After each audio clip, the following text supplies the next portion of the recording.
Ich grüße Sie, verehrteste.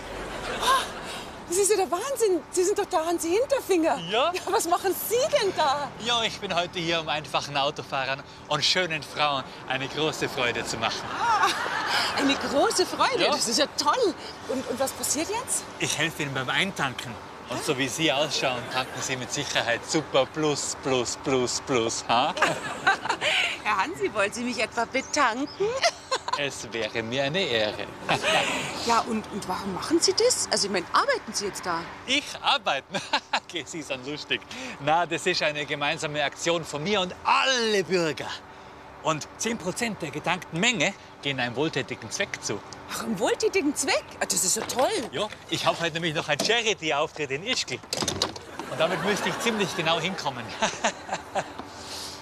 So, jetzt ist sogar ein bisschen mehr geworden wie 10%. Aber es ist ja für einen guten Zweck, gell?